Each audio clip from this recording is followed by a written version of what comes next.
What unit did you serve with, old-timer? The words cut through the noise of the VFW bar like a blade, carrying the unmistakable tone of a man who had already decided the answer would be a lie. Lieutenant Commander Brennan Harwick stood with his drink in hand, his pressed civilian clothes doing nothing to hide the coiled energy of an operator on liberty. Behind him, two younger SEALs flanked like wingmen awaiting orders, their smirks already forming in anticipation of entertainment at the old man's expense. Vernon Elias Cutter did not turn around. He sat alone at the far end of the bar where the wood was worn smooth from decades of elbows, and the light fell in shadows that suited men who preferred not to be seen. His fingers wrapped around a beer he had been nursing for 40 minutes, making it last because it was the only one he could afford. The flannel shirt hung loose on a frame that had once carried 200 pounds of muscle and now carried mostly memories. Dog tags caught the dim light at his collar, tarnished and scratched, hanging beside a second pair that were not his own. "SEAL Team 2, Vernon said, his voice barely above a murmur. 1981 through 94. Harwick laughed, the sound too loud for the space between them. He exchanged glances with Petty Officers Krieger and Yoon, who chuckled on cue. Of course, Harwick continued, stepping closer. The teams. Back when nobody can verify anything and all the records are conveniently classified. He pronounced the last word with theatrical skepticism. Let me guess, you were at every major operation, saved dozens of lives, and the Navy just forgot to mention you in any history book. The VFW bar occupied the ground floor of a building that had seen better decades, its walls covered with unit patches, photographs of young men who never grew old, and flags that had draped coffins before finding their final rest here among those who understood their weight. On any given night, the crowd mixed generations of service. Vietnam door gunners sharing space with Desert Storm tankers, Iraq and Afghanistan veterans shooting pool beside Korea-era sailors whose wars had faded from public memory but never from their own. Tonight the bar was busy. A memorial committee meeting in the back room had drawn the older crowd, while a group of active duty personnel from Little Creek had claimed the tables near the window. Teresa Merrick worked behind the bar with the efficiency of someone who had spent her Navy years keeping Marines alive as a corpsman and now spent her civilian years keeping veterans comfortable with cold drinks and the absence of judgment. She watched the confrontation beginning at the end of her bar with the practiced awareness of someone who had seen plenty of trouble start from smaller sparks. Vernon still had not turned around. His posture remained unchanged, shoulders slightly hunched in the manner of a man accustomed to making himself smaller than he was. But there was something in the stillness of his hands, the absolute economy of his movements as he lifted his beer and set it down again, that suggested a different kind of training than the young lieutenant suspected. If you're watching this story from anywhere in the world right now, we would love to know where you're joining us from. Drop a comment below and tell us your city or country. And think about this. In your own community, there might be someone just like Vernon. Someone whose appearance tells you nothing about who they really are. Someone whose humble exterior hides a lifetime of sacrifice that would leave you speechless if you only knew. Stories like this one about courage, hidden worth, and the heroes living unrecognized among us deserve to be shared. If this kind of story speaks to you, consider subscribing to our channel. Your support helps us honor the forgotten warriors. Now, let us continue. Harwick moved closer still, close enough now that Vernon could smell the bourbon on his breath. The lieutenant was 34 years old with the build of a man who trained for combat every day and the confidence of someone who had proven himself in it.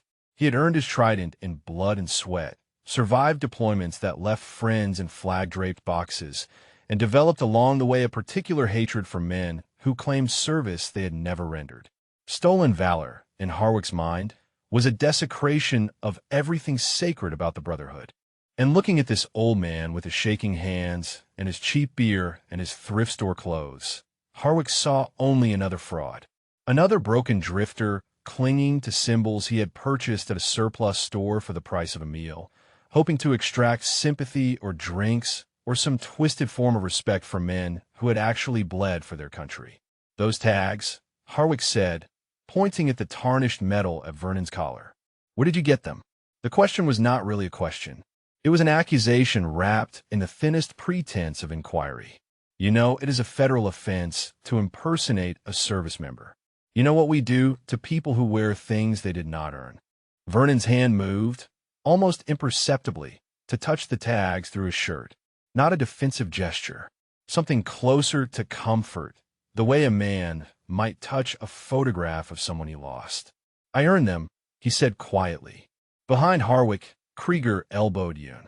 They both grinned. At a table nearby, Senior Chief Warren Okonkwo looked up from his drink, something about the old man's voice catching his attention.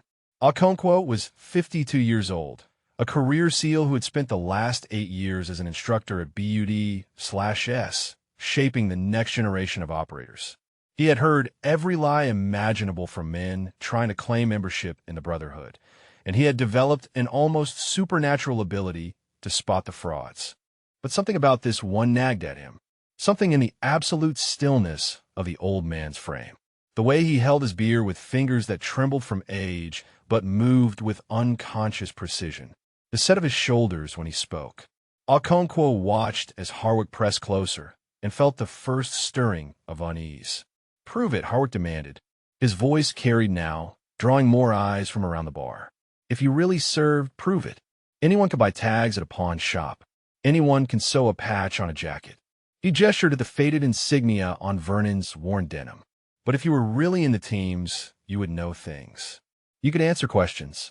Vernon finally turned his head, just enough to regard Harwick with eyes that had seen more than this young officer could imagine. In the bar light, his face was a map of weathered lines, a silver beard trimmed poorly with dull scissors, skin darkened by years of sun and wind, and the particular erosion that comes from sleeping in places not meant for sleeping. But his eyes were steady. Ask, Vernon said, and in exactly 15 minutes, everything Brennan Harwick thought he knew about courage, about service, about the meaning of the symbols he wore so proudly, was going to shatter into pieces at his feet. The questions came like rounds from a magazine, each one designed to expose the fraud Harwick was certain he had cornered. Recite the SEAL ethos, Harwick commanded. Vernon's voice was low but steady as the words flowed from somewhere deeper than memory. In times of war or uncertainty, there is a special breed of warrior ready to answer our nation's call. He continued without pause, without hesitation, each phrase landing with the weight of something lived rather than memorized. The complete ethos took nearly 2 minutes to recite, and Vernon delivered every word while staring straight ahead at the rows of bottles behind the bar. Harwick's expression flickered, but only for a moment. Anyone can memorize words off the internet, he said. What was your BUD/S class number? 127, Vernon replied.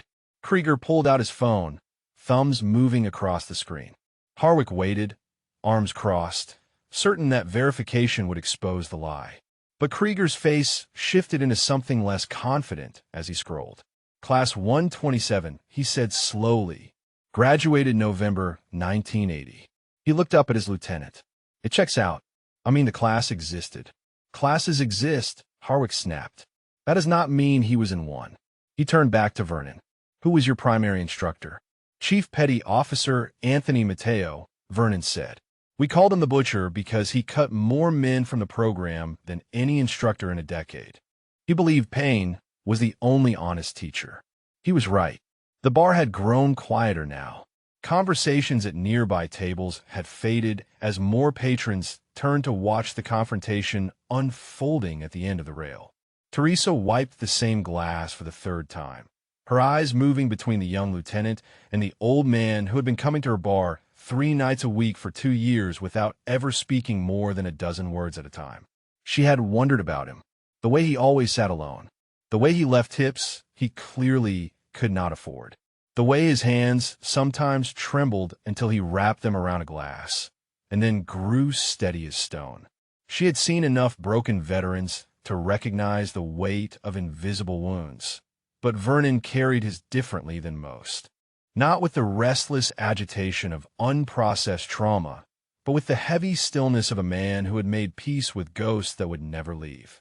Okonkwo had risen from his table and moved closer, drawn by a gravity he did not fully understand. Class 127, he murmured to himself. The training cadre spoke of that class. Not often, but with a particular reverence reserved for generations that had forged the modern teams. There had been an operator from that class, a name mentioned in hushed tones during instructor meetings, attached to techniques still taught at every level of SEAL training. But the name escaped him. It had been years since he had heard it spoken. 6 hours earlier, Vernon had woken in darkness to the sound of his own breathing. The storage unit measured 10 feet by 15, rented for cash from a man who asked no questions and accepted payment on the first of each month. Vernon had arranged it with military precision. Sleeping bag on a foam pad in one corner, small duffel containing his clothing in another, a plastic bin holding the few possessions that mattered. A photograph of a young woman with kind eyes, the wife who had left when the nightmares became too much to share a bed with. A laminated picture of 2 operators in jungle camouflage, arms around each other's shoulders, grinning at the camera with the invincibility of men who had not yet learned that some doors do not open clean. Vernon and Dominic. Panama. 3 days before everything changed. He rose at exactly 0500, the internal clock of 4 decades in the Navy still governing his body without need of alarm. He folded his sleeping bag with corners sharp enough to satisfy the most demanding inspection. He packed his duffel with economy of motion, each item in its designated place. He walked 14 blocks to a public restroom at a park where the lock had been broken for months, and he cleaned himself with the thoroughness of a man for whom hygiene was discipline and discipline was survival. By 0700, he was at the warehouse where he worked security 3 days a week. The job paid cash, no questions asked, no paperwork filed. His supervisor was 26 years old and spoke to Vernon with the dismissive impatience reserved for the old and the slow and the presumably useless. Vernon said yes, sir, and no, sir, and moved through his shifts with an economy of motion that the young man mistook for the shuffling of age rather than the efficiency of training. The other guards ignored him. The warehouse workers looked through him. He was invisible in the way that all old men become invisible when they no longer possess the currency of youth or wealth or position. But Vernon did not mind invisibility. He had spent the best years of his life cultivating it, moving through darkness without sound, entering rooms where death waited on the other side of every door, becoming shadow and silence, and the last thing hostile eyes ever saw. By 1600, his shift was complete. He collected his cash payment and walked the 3 miles to the Naval Special Warfare Memorial, where granite walls bore the names of operators who had given everything. He found the name he came for every day without fail, fingers tracing letters worn smooth by his own touch over years of repetition. Dominic Paul Calabrese, Petty Officer, First Class. December 20th, 1989. Still here, brother, Vernon whispered. Still trying. He stood there until the sun began to set, speaking softly to a man who had been dead for 35 years, telling him about the warehouse job, about the storage unit, about the VFW bar where he would go tonight to sit alone and nurse a single beer, because it was the only place left that felt like home. Dominic did not answer. Dominic never answered. But Vernon kept talking anyway, because the silence of the dead was still better than the noise of a world that had forgotten both of them. Now he sat at the end of that bar, a young officer's accusations ringing in his ears, and he thought about how easy it would be to simply leave, to stand up and walk out and disappear into the night the way he had disappeared from everything else, from his marriage, from his family, from a Navy that had given him medals for operations that officially never happened, and then released him into a civilian world he had never learned to navigate. But Dominic's voice echoed in his memory. Clear as the night, it had been spoken through lips going pale with blood loss. Do not let them take what you earn, Vern. Do not you dare. Vernon stayed on his barstool, and Harwick, mistaking silence for submission, moved in for what he believed would be the killing blow. Harwick planted his hand on the bar beside Vernon's beer, leaning in close enough that his shadow fell across the old man like a shroud. The lieutenant's jaw was tight, his patience worn thin by answers that should have been wrong but kept proving right. You know what I think, Harwick said, his voice dropping to a tone meant to intimidate. I think you spent years studying us, memorizing facts, learning just enough to fool people who do not know better. He gestured around the bar at the older veterans nursing their drinks. These men want to believe. They want every broken-down drifter to be a secret hero because it makes them feel better about the ones who really are just broken-down drifters. But I know the difference. Vernon said nothing. His fingers remained wrapped around his beer, motionless. Krieger and Yoon had moved closer, flanking their lieutenant in a formation as natural as breathing. The younger operators fed off Harwick's energy, their earlier smirks hardening into something more aggressive. This was no longer entertainment. Their leader had committed to exposing a fraud, and loyalty demanded they stand with him. The trident on your arm, Harwick continued, pointing at the faded tattoo visible below Vernon's pushed-up sleeve. You know how many wannabes I have seen with that exact ink? They get it at some tattoo parlor after watching a movie, and they think it makes them one of us. He shook his head with theatrical disgust. It does not work that way. You do not get to wear what we earned just because you want to feel special. At the table nearest the confrontation, a Vietnam-era veteran with a faded Army Ranger patch on his vest leaned over to his companion. That old boy has not moved a muscle, he observed quietly. Either he is deaf or he is something else entirely. His companion, a Gulf War Marine with a prosthetic left hand, nodded slowly. Watch his hands. They are not shaking anymore. It was true. The tremor that had been visible in Vernon's fingers since he sat down had vanished completely. His hands now rested on the bar with absolute stillness, relaxed but ready, positioned in a way that decades of muscle memory had ingrained beyond conscious thought. Okonkwo noticed it too. He had moved close enough now to see the details that distance had obscured. The scars on Vernon's knuckles, the kind that came from hitting hard surfaces repeatedly over years of combative training. The way his weight was balanced on the bar stool, centered and controlled, allowing for immediate movement in any direction. The unconscious positioning of his body that minimized exposure while maximizing response options. These are not things a man learned from watching movies. These were things beaten into bone and sinew through years of training that most human beings could not survive. Something cold began to form in Okonkwo's stomach. A suspicion he was not yet ready to voice. Teresa set down her glass and moved closer to the register, positioning herself near the phone mounted on the wall. She had seen bar fights start from less than this, and the tension radiating from the young lieutenant suggested that words might not remain the only weapons deployed tonight. But she hesitated to intervene. There was something happening here that felt larger than a simple confrontation. Something building toward a destination she could not yet see. Stand up, Harwick commanded. He straightened to his full height, shoulders squared, chin lifted. The posture of an officer accustomed to obedience. I want to see this trident you claim to have earned. I want to see if it is real ink or some temporary garbage you pressed on this morning. Vernon did not stand. He turned his head slowly, regarding Harwick with an expression that held no anger, no fear, no defiance. Only a weariness so profound it seemed to have weight. Son, Vernon said quietly, I have answered your questions.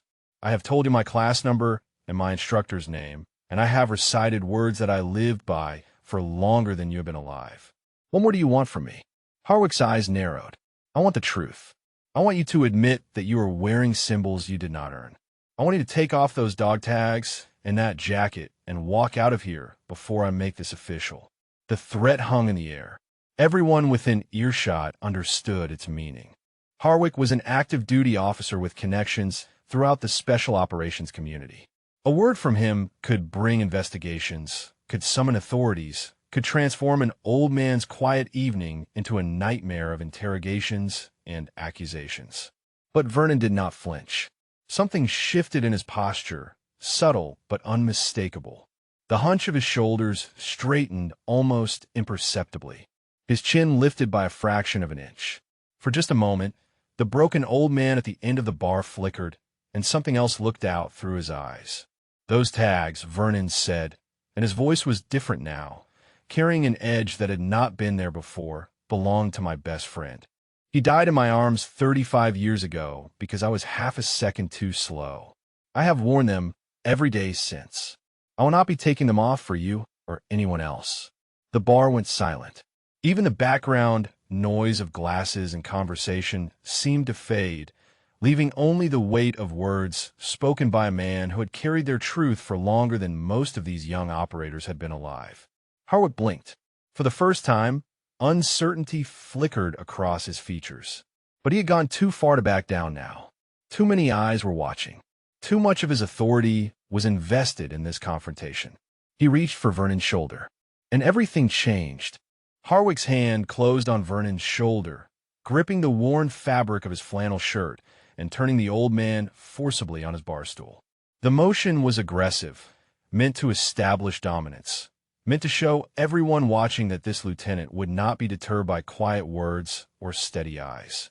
But as Vernon turned, his sleeve rode up past his forearm, and the dim bar light fell across ink that told a different story than Harwick expected. The trident was there, faded by decades of sun and time, but unmistakably authentic in its precise line work. Below it, coordinates marked in the style that only operators used, degrees, minutes, seconds, burned into skin as permanent record of places where everything changed. A date followed in stark black numerals, December 20th, 1989, and beneath that, two initials intertwined with a small cross. D.C. Harwick stared at the tattoo, his grip still locked on Vernon's shoulder. The coordinates meant nothing to him, the date only vaguely familiar from history lessons he had half attended during training. But something in the arrangement of the ink, the deliberate placement, the obvious age of the work, gave him pause. "Where are those coordinates?" he demanded. Vernon looked down at his own arm, as if seeing the tattoo for the first time in years.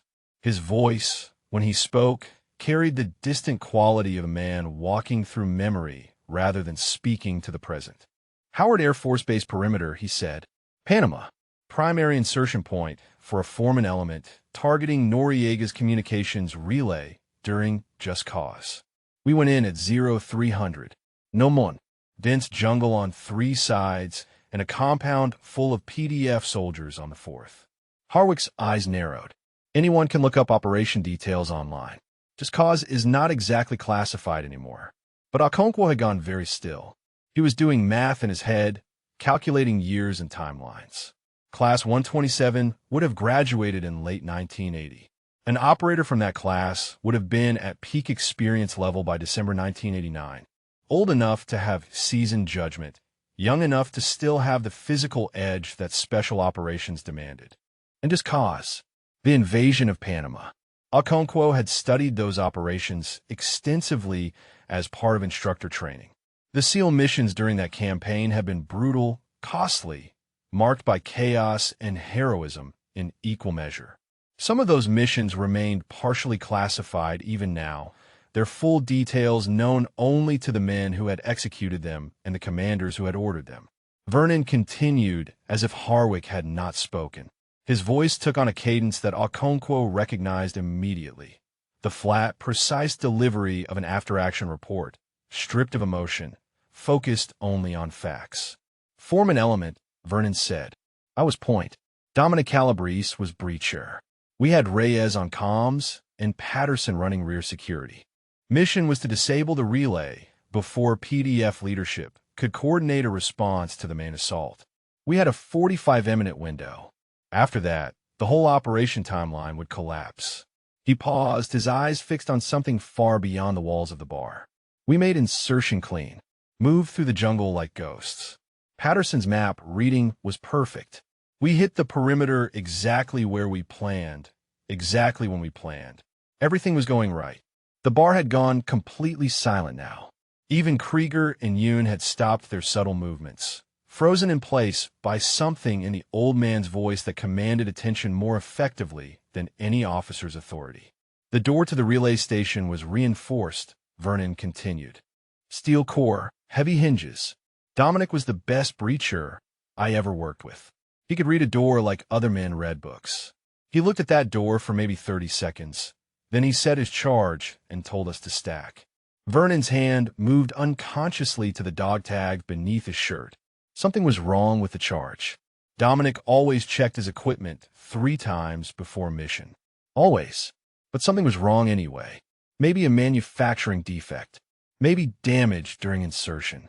We never found out. What I do know is that when Dominic triggered the detonation, the charge blew back instead of forward. Teresa had stopped pretending to work. She stood frozen behind the bar, one hand pressed to her mouth. The Vietnam Ranger and the Gulf War Marine had turned fully in their seats, their own memories of chaos and loss stirring behind their eyes. Okonkwo felt his heart hammering against his ribs. A name was surfacing in his memory, fighting its way up through years of accumulated information. An operator from the old days. A legend whispered about in instructor circles. The man who was always first through the door. Shrapnel took most of Dominic's right side, Vernon said, his voice barely above a whisper now. Severed his femoral artery. I dragged him back into the jungle while Reyes and Patterson provided cover. I tried to stop the bleeding. I had my hands inside his body, trying to hold his artery closed. But there was too much damage. Too much blood. He looked up at Harwick, and the lieutenant saw something in those eyes that he had never encountered before. Not anger. Not grief. Something older than both. He died in 90 seconds, Vernon said. The whole time, he kept telling me it was not my fault. Keep going, he said. Finish the mission. Do not you dare waste your life on this. Vernon's hand tightened around the dog tags. I finished the mission. We took that relay station with a 3-man element and held it for 6 hours until extraction. Reyes took a round through the shoulder. Patterson caught shrapnel in both legs. I carried Dominic's body out on my back because I was not going to leave him in that jungle. He released the tags and turned back to face the bar, his profile carved in shadow and grief. Those are his initials. That is the day he died, and these are his tags around my neck. I have worn them for 35 years as a promise that I would not forget, that I would not waste the life he died protecting.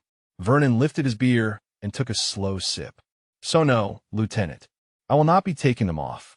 The silence that followed Vernon's words stretched across the bar like a hell breath. For a long moment, no one moved. Glasses remained suspended halfway to lips.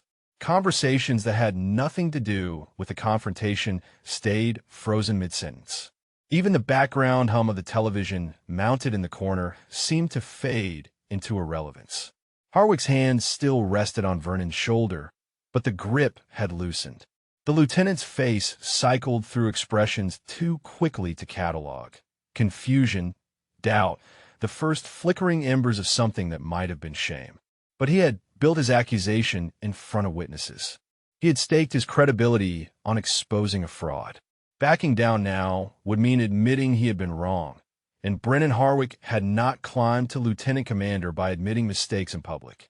That is a very detailed story, Harwick said finally. His voice had lost some of its edge, but the words still carried challenge. Panama was a long time ago. Convenient that most of the records are still classified. Convenient that the men you claim to have served with are not here to confirm it. Vernon did not respond. He simply sat there, his beer growing warm in his hand, his eyes fixed on the rows of bottles behind the bar as if they held answers to questions no one else could hear. Krieger shifted uncomfortably. The young petty officer had entered this confrontation expecting entertainment, a quick humiliation of another stolen valor case to laugh about later with his teammates. But the old man's story had landed with a weight that made laughter impossible.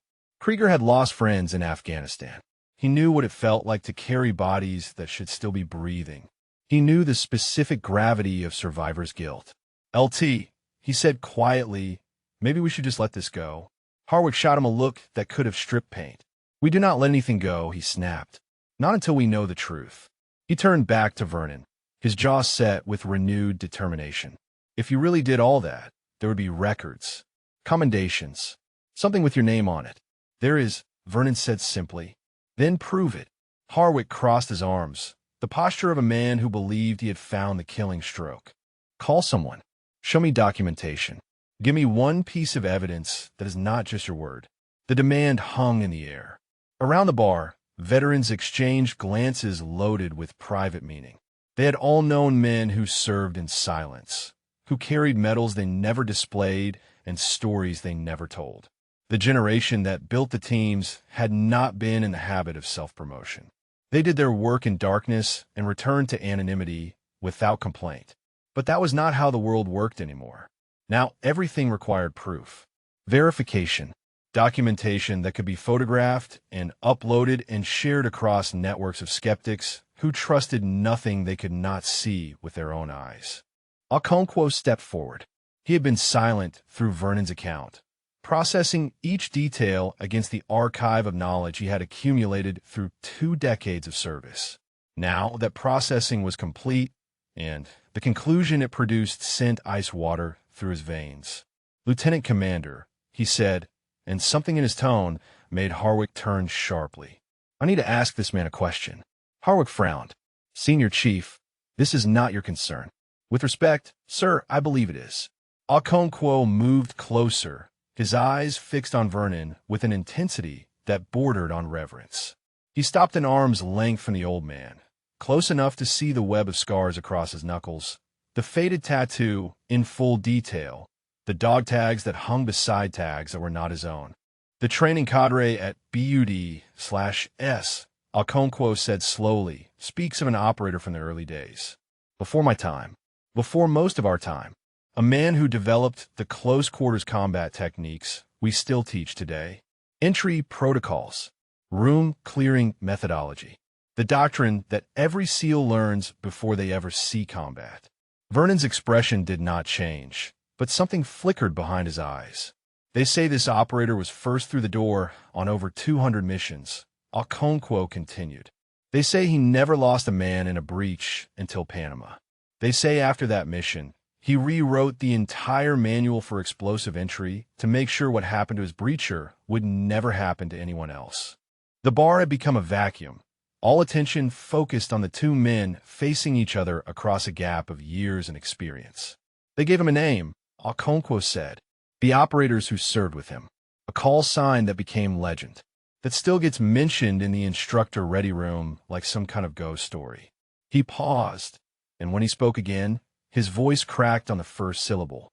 "They called the Black One, because he was always first, always the one through the door before anyone else, always the one who took the risk so his brothers would not have to." Okonkwo's hands were trembling now. "I need to know," he said. "I need to hear you say it. What was your call sign?"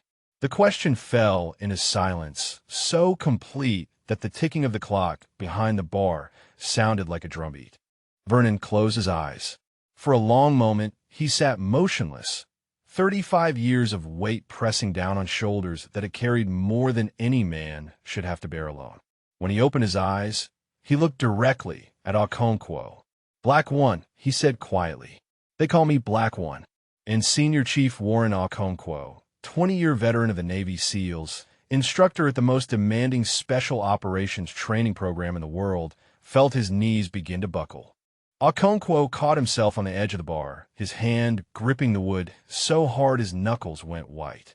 The color had drained from his face, leaving him looking like a man who had just watched a ghost step out of a history book and order a beer.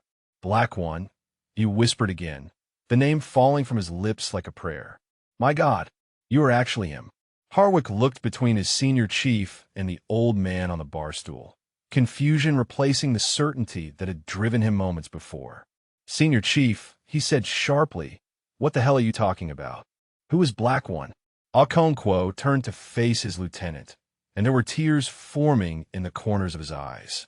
"Sir," he said, his voice unsteady, "every technique you learned at BUD/S for close quarters combat, every room clearing protocol, every entry procedure, this man wrote them."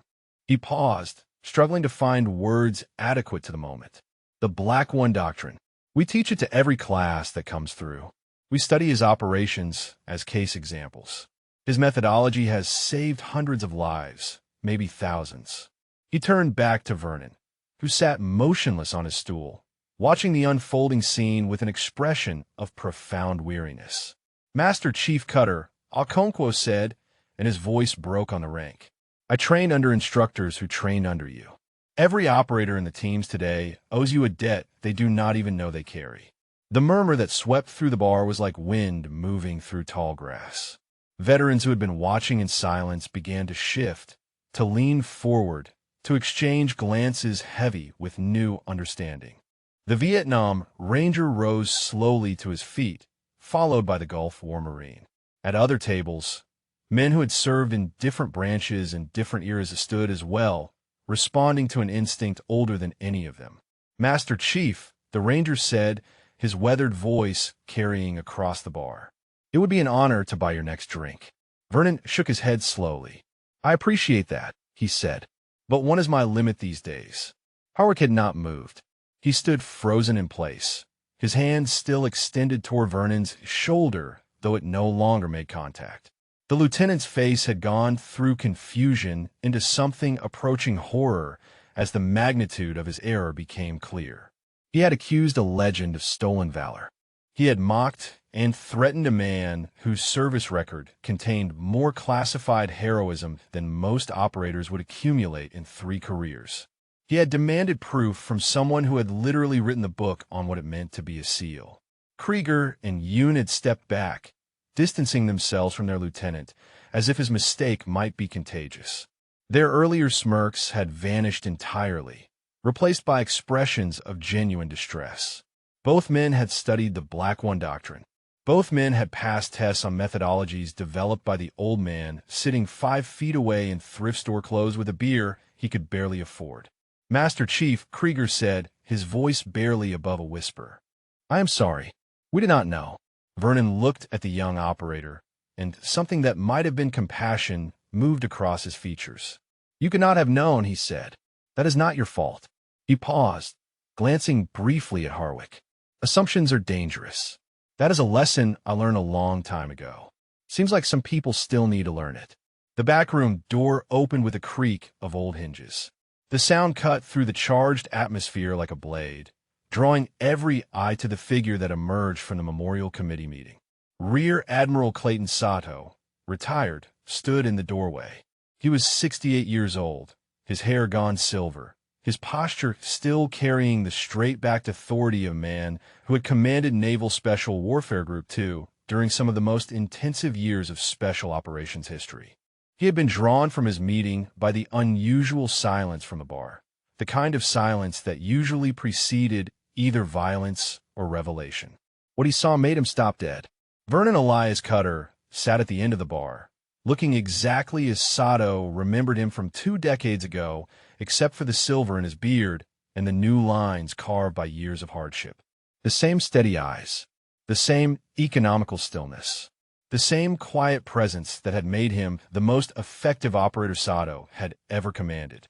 "Vernon," the Admiral said, and his voice carried the weight of years spent wondering what had become of one of the finest men he had ever known.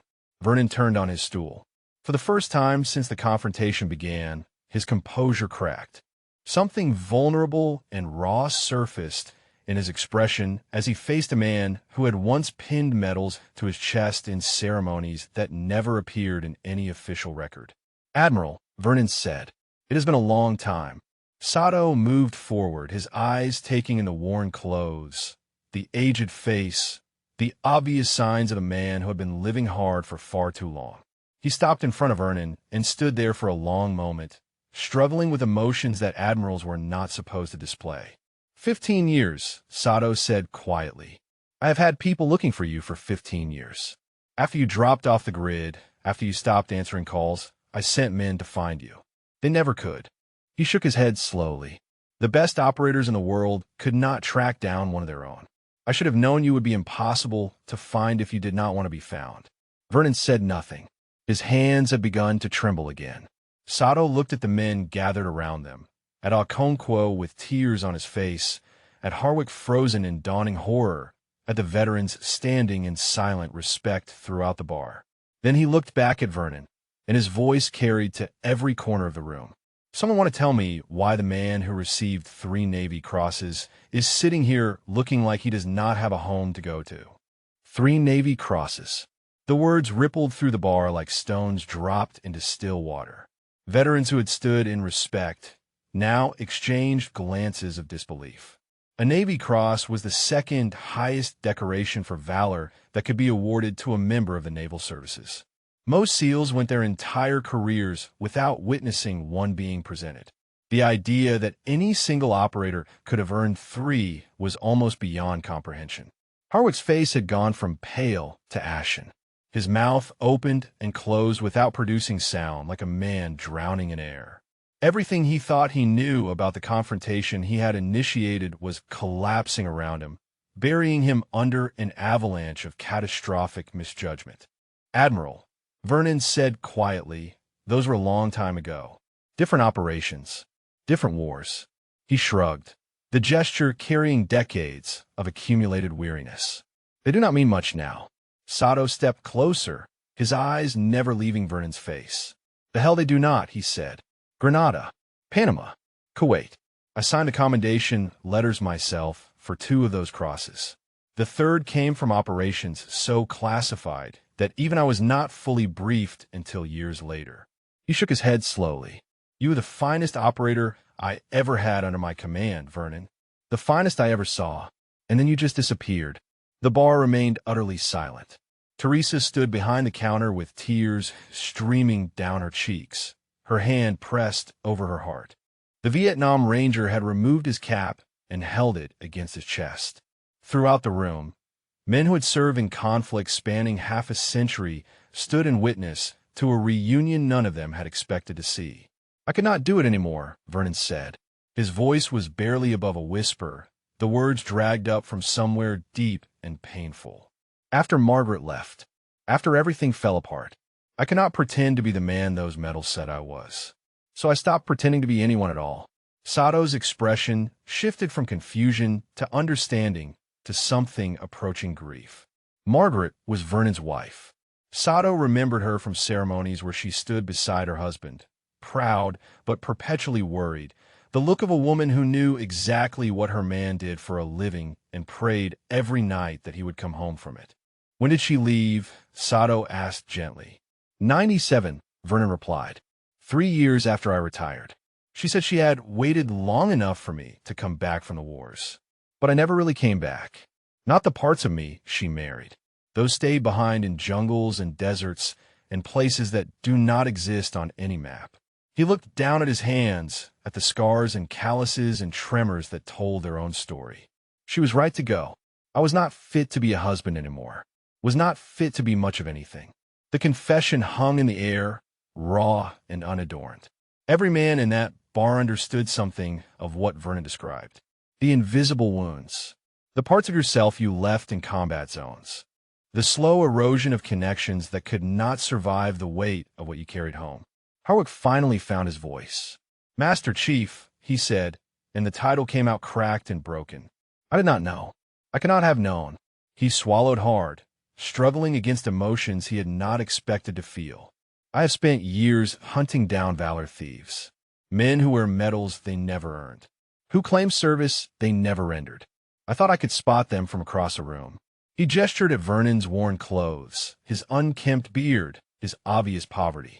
"I looked at you, and I saw everything I've been trained to see. The signs of fraud, the markers of a lie." He shook his head, his voice dropping to barely a whisper. "I never once considered that I might be looking at someone who had actually earned more than I could ever imagine." Vernon turned on his barstool to face the lieutenant fully. For a long moment, the 2 men regarded each other across a gap of age and rank and experience that suddenly seemed less important than the shared weight of what military service could do to a man. "You were doing what you thought was right," Vernon said finally. "Protecting the community from people who would diminish what it means." He paused, something shifting in his expression. "I would have done the same thing 30 years ago, probably with less patience than you showed." The admission caught Harwick off guard. He had expected anger, recrimination, the justified fury of a man who had been publicly humiliated by someone who should have known better. Instead, he received something far more devastating: understanding. "I do not deserve your grace," Harwick said. Vernon almost smiled. "Son, none of us deserve grace. That is what makes it grace." Okonkwo stepped forward, positioning himself beside the admiral. "Master Chief," he said, his voice still unsteady, where have you been living?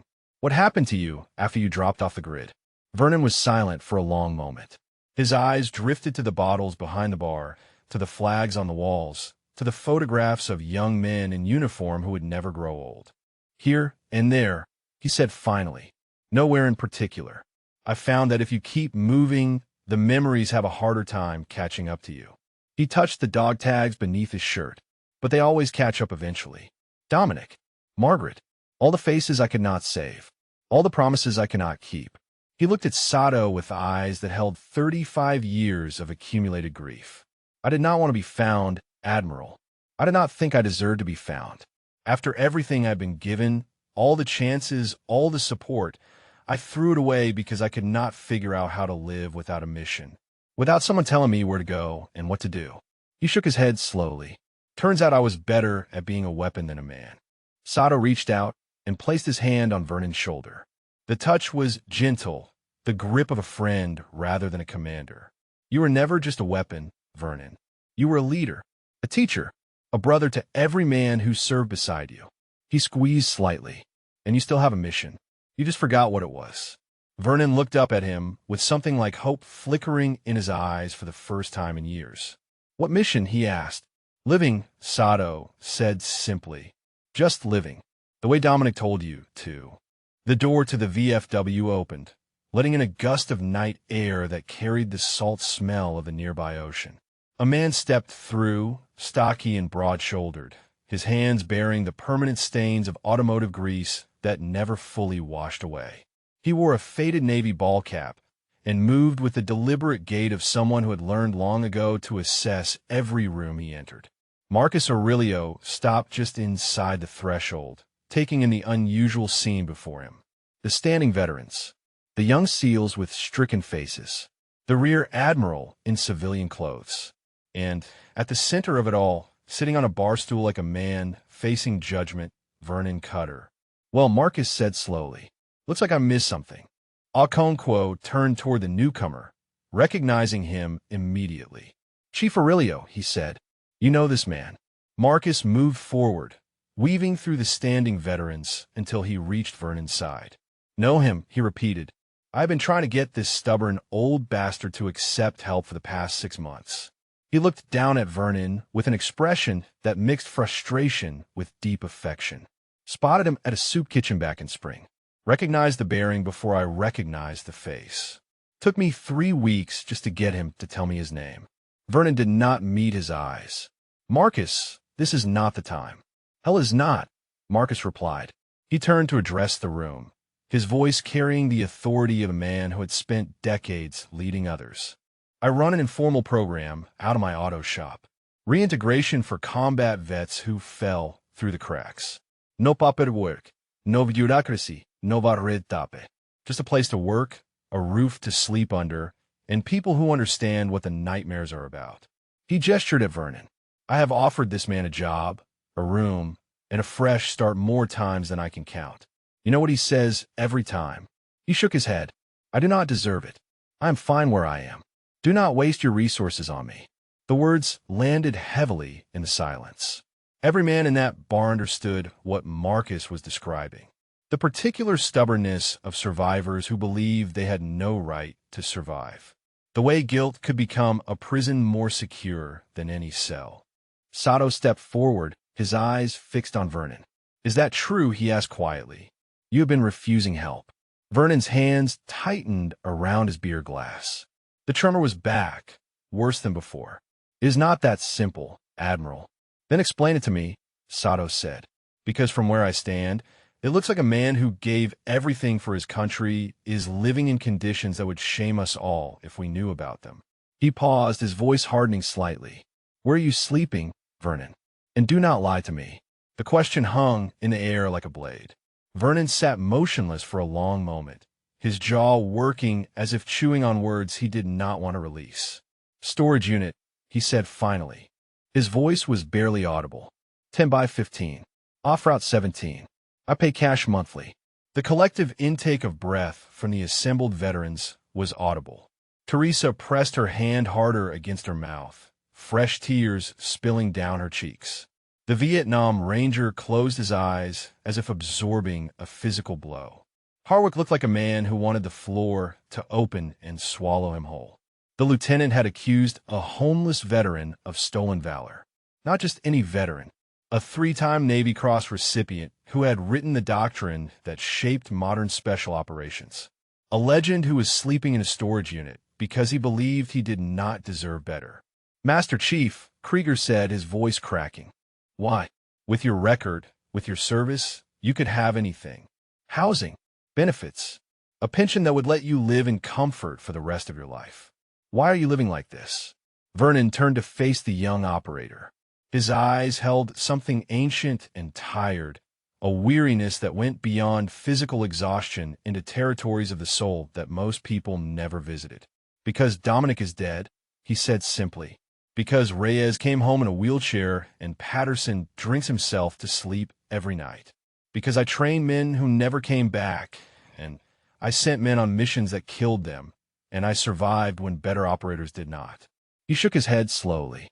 Every morning I wake up is a morning one of them does not get to see. Every meal I eat is a meal someone else should be eating. Every breath I take is borrowed from men who deserved it more. He lifted his beer glass and stared into the amber liquid. How do you live in comfort when your brothers are in the ground? How do you accept kindness when you do not believe you've earned it? He set the glass down carefully. You do not. You find a dark corner somewhere, and you wait for the world to forget you exist. Because that is what you deserve. The confession stripped the room of air. Every veteran present recognized some shadow of that sentiment in their own hearts. The survivor's guilt that whispered in quiet moments. The belief that coming home whole was somehow a betrayal of those who did not. Marcus stepped closer, his hand coming to rest on Vernon's shoulder. The touch was gentle but firm. Dominic told you to live, he said quietly. His last words were telling you not to waste your life. He squeezed slightly. You have spent 35 years doing exactly what he begged you not to do. That is not honoring his memory, Vernon. That is spitting on it. The words hit Vernon like a physical blow. His composure, already cracked, began to crumble. His shoulders shook once, twice, then stilled as he fought to maintain control. I do not know how, he whispered. I do not know how to live anymore. I forgot somewhere along the way. Sato moved to Vernon's other side, flanking him with Marcus. 2 men who understood. 2 men who had walked their own dark roads and found their way back to light. Then let us remind you, Sato said. Let us help you remember. Vernon looked between them, and for the first time, the wall behind his eyes showed a crack. The smallest fissure in defenses that had held for decades. I am scared, he admitted. The words came out broken, barely audible. I am scared that if I let myself feel again, if I let myself hope, it will destroy me when it falls apart. Marcus nodded slowly. I know, he said. We all know. But you do not have to do it alone. That is the part you forgot. You never had to do any of it alone. The moment stretched like a wire-pulled taut, the entire bar holding its breath as Vernon sat suspended between the life he had been living and something that might come after. His hands gripped the edge of the bar, knuckles white, as if he might fall if he let go. Teresa moved quietly from behind the counter, approaching with a glass of water that she set beside Vernon's untouched beer. She did not speak, did not intrude on the moment, just offered what she could and stepped back, her eyes bright with unshed tears. Vernon looked at the water glass, at this simple kindness from a woman who had watched him sit alone at her bar for 2 years without ever asking for more than he could afford. He had never learned her name, had never asked, had kept himself walled off from even the smallest connections because connections meant caring and caring meant loss. Thank you, he said quietly. The words felt rusty and used. Teresa nodded once, then retreated to give the men their space. Harwick stepped forward. The lieutenant's face had transformed completely from the arrogant certainty he had worn when the confrontation began. In its place was something raw and searching, the expression of a man whose foundations had been shaken loose. Master Chief, he said, I need to say something. Vernon turned to face him, and Harwick felt the weight of those eyes like a physical force. Eyes that had seen more combat than most men could imagine. eyes that carried the ghosts of operations that would never be declassified, eyes that somehow, despite everything, held no anger toward the young officer who had accused him of being a fraud. What I did tonight, Harwick continued, his voice unsteady, approaching you like that, accusing you, demanding proof of service from a man who has given more than I may ever be asked to give. He swallowed hard. It was wrong. Not just wrong because of who you turn out to be. It was wrong because of how I did it. Publicly. Aggressively. Without any consideration that I might be mistaken. He drew himself up, shoulders squaring into a position of attention that was instinctive for any military man facing judgment. I am prepared to accept whatever consequences come from this, he said. Report me to my commanding officer. File a formal complaint. Whatever you feel is appropriate. I will not contest it. The bar waited in silence for Vernon's response. Krieger and Yoon stood frozen behind their lieutenant, their faces reflecting the same mixture of shame and dread. They had followed Harwick's lead into this confrontation. They would share in whatever came next. Vernon studied the young lieutenant for a long moment. When he spoke, his voice carried no heat. "How many valor thieves have you exposed?" he asked. Harwick blinked, caught off guard by the question. "Sir, how many?" Vernon repeated. "Men who claimed service they never rendered, who wore medals they never earned. How many have you caught?" Harwick considered the question. "Personally," he said slowly, "probably a dozen over the years. More if you count the ones my teams have identified during routine encounters." Vernon nodded. "And how many of them were actually veterans who had fallen on hard times? How many were men like me who just happened to look the part of fraud?" The question landed like a strike to the chest. Harwick's mouth opened, then closed. He had never considered that possibility. In his mind, the categories had always been clear. Real veterans carried themselves one way, frauds another. The idea that he might have mistaken one for the other had never crossed his mind until tonight. "I do not know," he admitted. "I never followed up to find out." Vernon rose from his bar stool. The motion was slow, deliberate, his body unfolding with a precision that belied his apparent frailty. Standing, he was taller than Harwick had realized. The hunch of his shoulders straightened. The weariness in his frame seemed to recede, replaced by something harder and more defined. For the first time, the men in that bar saw a glimpse of what Vernon Cutter must have looked like in his prime. The operator who had gone through 200 doors first. The man who had earned a call sign that still echoed through the training halls at Coronado. Black One stood before them, and the room seemed to grow smaller around him. "You want to make this right," Vernon said. It was not a question. "Yes, Master Chief," Harwick replied immediately. "Whatever it takes." Vernon stepped closer, close enough that only Harwick could hear his next words. The lieutenant fought the urge to step back, to create distance from the intensity radiating from the old man. "Then remember this night," Vernon said quietly. "Remember what it felt like to be wrong. Remember the look on my face when you demanded I prove my service. And the next time you see a man who looks broken, who looks like he might be lying about who he is, you give him the benefit of the doubt first." He paused, letting the words settle. "Because the ones who are lying will reveal themselves soon enough. But the ones who are telling the truth, the ones who served with honor and came home shattered, they are the ones who need your protection, not your suspicion." Harwick stood motionless, absorbing the words like blows he knew he deserved. "Can you do that?" Vernon asked. "Can you carry this lesson forward?" "Yes, Master Chief," Harwick said. His voice cracked on the words. "I swear it." Vernon held his gaze for another moment, then nodded once. "Good," he said. "Then we are done.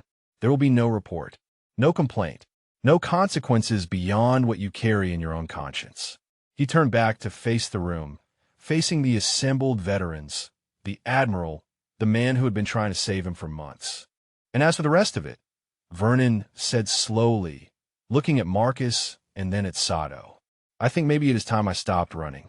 The words hung in the air like the first light after a long darkness. "I think maybe it is time I stopped running."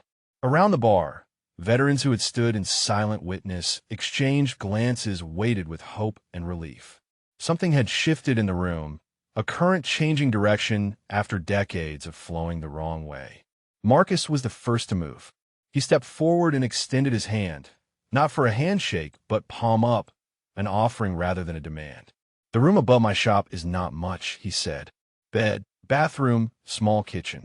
But it is warm and dry and the door locked from the inside. He paused. And there's work if you want it. Real work. Fixing engines, restoring cars. Something to do with your hands besides holding a beer you cannot afford. Vernon looked at the offered hand for a long moment. His own hands trembled at his sides. The familiar shake that came from too many years of cold nights and poor nutrition and the constant vigilance of a man who slept in places never meant for sleeping. I do not know anything about fixing cars, he said quietly. Marcus smiled. I did not know anything about staying sober when I got out, he replied. Learn that too. Some lessons just take longer than others. Sato moved to stand beside Marcus, forming a wall of support that Vernon could not ignore. I will make some calls, the Admiral said. Your benefits were never properly processed when you dropped off the grid. Back pay, medical coverage, pension, it is all still owed to you. He shook his head slowly. You should have been taken care of from the day you retired. The system failed you, Vernon. Let me help fix that. The offer was staggering in its implications. Years of accumulated benefits. Healthcare that could address the damage done by decades of hard living. A pension that would mean never having to choose between a meal and a roof again. Vernon's throat worked as he struggled to respond. Admiral, I cannot ask you to do that. You are not asking, Sato said firmly. I am telling you it is going to happen whether you like it or not. He softened slightly. Consider my penance for not finding you sooner. Teresa appeared at Vernon's elbow with a fresh glass of water and a small plate holding a sandwich cut in neat triangles. Kitchen is closed, she said, but I made this for my own dinner. I think you need it more than I do. Vernon looked at the sandwich, at this simple gift from a woman who owed him nothing. His eyes grew bright, moisture gathering in corners that had been dry for years. Why, he asked, his voice barely a whisper. Why are all of you doing this? The Vietnam Ranger stepped forward from the crowd. Because you would have done it for us, he said simply. Any man who goes through the door first, who takes the risk so his brothers do not have to, deserve to have someone go through the door for him when he cannot do it himself anymore. Murmurs of agreement rippled through the assembled veterans. Heads nodded. Hands reached out to touch shoulders, to pat backs, the physical language of men who had learned to express care through action rather than words. Okonkwo moved closer, his composure finally restored though his eyes remained red-rimmed. Master Chief, he said, I would like to ask you something. Vernon turned to face the senior chief, the instructor who had recognized his name when no one else could. We have a program at BUD/S, Okonkwo continued, visiting instructors, veterans who come in to share their experience with the candidates, to give them context for what they are training to become. He paused, weighing his next words carefully. The Black One Doctrine is taught in every class, but the man who created it has never been there to explain why he made the choices he made. The implication was clear. Okonkwo was offering Vernon a chance to do more than just survive. He was offering him a purpose. I'm not sure I am fit to stand in front of young operators, Vernon said slowly. Look at me. I am not exactly a recruiting poster. Okonkwo shook his head. With respect, Master Chief, you are exactly what they need to see. Not the polished version. Not the legend from the history books. He gestured at Vernon's worn clothes, his weathered face, the visible evidence of hard years. This, the truth of what service can cost. The reality of what happens when we do not take care of each other. He stepped closer, his voice dropping. You could save lives, Master Chief. Not by going through doors anymore. By teaching the men who will go through doors after you. By showing them that the mission does not end when you take off the uniform. That the real fight is learning how to live with what you have done. Vernon stood motionless, processing the offer. For 35 years, he had believed his usefulness ended the night Dominic died in his arms. He had convinced himself that his only remaining purpose was to carry the weight of that loss until it finally crushed him. But here was another path, a way to honor Dominic's memory, not through suffering, but through service. A chance to prevent other young operators from ending up in storage units and soup kitchen lines, forgotten by a system that used them up and moved on. Harwick stepped forward, his 2 men flanking him. "Master Chief," he said, "my platoon deploys in 4 months. If you would be willing, I would like you to speak to my men before we go." He swallowed hard. "I want them to hear from someone who understands what we are really training for, and what comes after." The request carried weight beyond its simple words. Harwick was offering Vernon a way to transform their confrontation into something meaningful, to take the shame of this night and forge it into a lesson that might keep young SEALs alive. Vernon looked around the room, at the veterans standing in respect, at the admiral who had searched for him for 15 years, at the man who ran a reintegration program from an auto shop, at the bartender who had given him her dinner, at the young lieutenant who had accused him of fraud and was now asking for his guidance.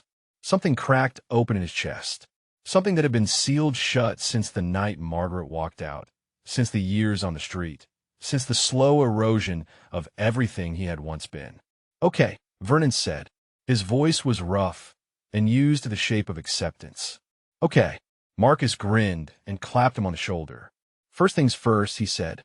"Let us get you out of that storage unit. You can see the shop tomorrow." Vernon nodded slowly, still absorbing the magnitude of what was happening. Then he reached for the sandwich Teresa had brought and took his first bite of freely given food in longer than he could remember. It tasted like hope. 3 weeks later, Vernon stood in a room that smelled of motor oil and metal shavings, his hands wrapped around a coffee mug that belonged to him. The concept still felt foreign. Ownership, permanence, a place where his things could stay and still be there when he returned. The room above Marcus's auto shop was exactly as promised. Small but clean, a bed with actual sheets, a bathroom with hot water that ran as long as he needed it, a window that looked out over the parking lot where veterans came to work on cars and find their way back to themselves. Vernon had spent the first 3 nights sitting awake in the corner, unable to convince his body that it was safe to sleep in a real bed. Old habits died hard. Survival instincts honed over years of street living did not simply switch off because the circumstances changed. But on the 4th night, exhaustion won. He slept for 11 hours straight and woke to sunlight streaming through the window and the distant sound of someone working in the shop below. For a long moment, he lay still, trying to remember where he was, waiting for the familiar weight of dread to settle over him. It did not come. The work helped. Marcus started him on simple tasks, cleaning parts and organizing tools, letting Vernon find his rhythm without pressure. Within a week, he had graduated to basic repairs. Within 2, he was rebuilding a carburetor with hands that had steadied themselves through purpose. The other veterans in the program treated him with careful respect. Word had spread through the community about what happened at the VFW that night, about the living legend who had been sleeping in a storage unit, about the lieutenant commander who had accused him of stolen valor and walked away transformed. Nobody asked Vernon to talk about his service. Nobody demanded stories or explanations. They simply worked beside him, shared meals with him, included him in conversations about nothing important. The ordinary kindness of men who understood that healing happened in small moments, not grand gestures. Sato made good on his promise. 3 weeks of phone calls and paperwork and the kind of bureaucratic pressure that only a retired admiral could apply resulted in a meeting at the VA that actually accomplished something. Vernon's benefits were reinstated. His back pay, accumulated over years of being lost in the system, would take months to process but was finally moving through proper channels. The doctor who examined him delivered news that was grim but not hopeless.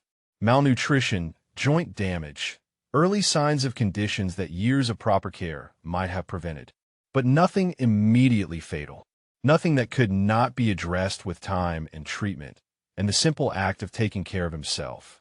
"You are tougher than you have any right to be," the doctor told him. "Most men who live the way you did would not have lasted half as long." Vernon did not know how to respond to that. Toughness had never felt like a choice. It was simply what remained when everything else was stripped away. The call from Okonkwo came on a Tuesday morning. Vernon was elbow-deep in an engine block when Marcus handed him the phone, oil-stained and already knowing what the call was about. The senior chief's voice was formal but warm. "Master Chief Cutter, we have a class graduating from first phase next week. They have heard about you. They are requesting that you come speak to them before they move on to second phase." Vernon wiped his hands on a rag, buying time to process the request. He had agreed to this in the heat of the moment at the VFW, caught up in the emotional tide of that night. Now the reality of standing before young operators, of representing something he was not sure he still embodied, felt overwhelming. "I do not know what I would say to them," he admitted. "Tell them the truth," Okonkwo replied. "Tell them about Panama, about Dominic, about what happens when the mission is over and you have to learn how to be human again." He paused. "They need to hear it, Master Chief. Not from instructors who read about it in reports. From someone who lived it." Vernon was silent for a long moment, staring at the engine block before him. The carburetor he had been rebuilding gleamed with fresh attention. Every component cleaned and fitted with the precision that decades of training had embedded in his hands. "Okay," he said finally. "I will be there." He ended the call and stood motionless in the shop, the weight of what he had agreed to settling over him. For 35 years he had run from his past, had tried to bury the legend of Black One under layers of anonymity and self-destruction, had convinced himself that the man who went through doors first no longer existed. But that man was still in there, battered, changed, scarred in ways that would never fully heal. But present. Marcus appeared beside him, wiping his own hands on a rag. "You good?" he asked. Vernon considered the question carefully before answering. "I do not know," he said honestly, "but I think I might be getting there."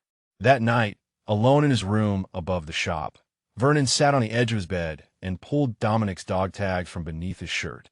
He held them in his palm, feeling the weight of metal that had absorbed decades of body heat and silent grief. "I'm going to talk to them. Brother," he said quietly. "Go and tell them about you, about what you taught me, about what I should have remembered a long time ago."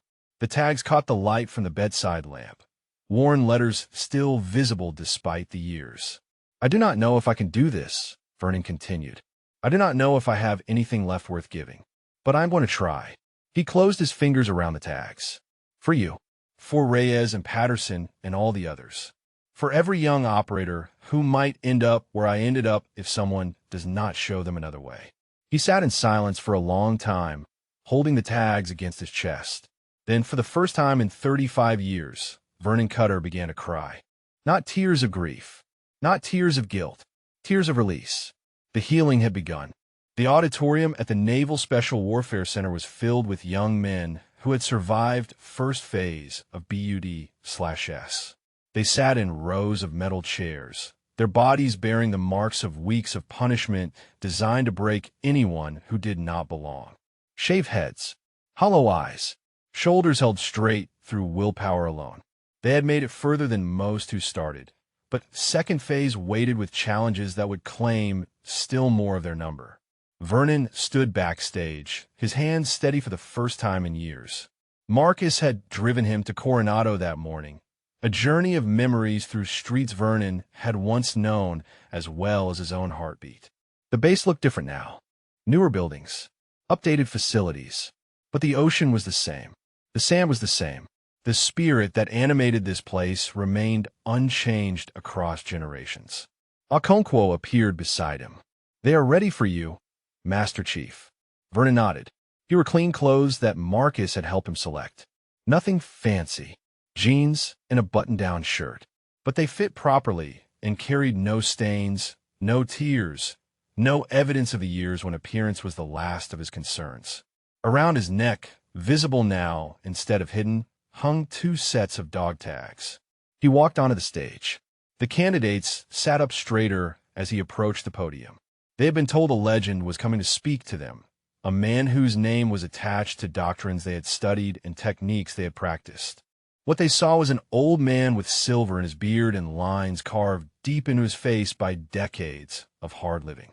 Vernon looked out at them and saw himself, young, invincible, certain that nothing in the world could break them because they had already survived things that broke most men. They had no idea what waited for them, not just the combat, not just the missions, but the after. The long years when a uniform came off, and they had to figure out who they were without it. "My name is Vernon Cutter," he said. His voice was rough, but carried clearly through the silent room. "Some of you may know me as Black One." A murmur rippled through the candidates. They knew the name. Every man in that room had studied the Black One doctrine, had practiced the entry techniques and room-clearing protocols that bore his designation. "I'm not here to tell you war stories," Vernon continued. "I'm not here to convince you that you made the right choice or that what waits for you is glory and honor." He paused, letting his eyes move across the rows of young faces. "I am here to tell you what nobody told me when I sat where you are sitting now." He gripped the podium with both hands. "You will lose brothers. Some of you will watch men die who trusted you to keep them alive. You will make decisions in fractions of seconds that will haunt you for the rest of your lives. And when it is over, when the missions end and the medals get pinned on your chest, you will walk out into a world that does not understand what you have become." The room was absolutely silent. "For 35 years, I ran from what I experienced," Vernon said. "I lost my best friend in Panama. He died in my arms because a charge malfunctioned and I could not stop the bleeding. His last words were telling me to live my life, to not waste it on guilt." He shook his head slowly. "I spent 3.5 decades doing exactly what he begged me not to do. I threw away my marriage. I threw away my career. I ended up sleeping in a storage unit because I convinced myself I did not deserve anything better." He looked down at the dog tags around his neck, then back up at the candidates. "I'm telling you this because no one told me. No one warned me that the hardest mission would not be the ones in enemy territory. The hardest mission would be learning how to live when the fighting stopped.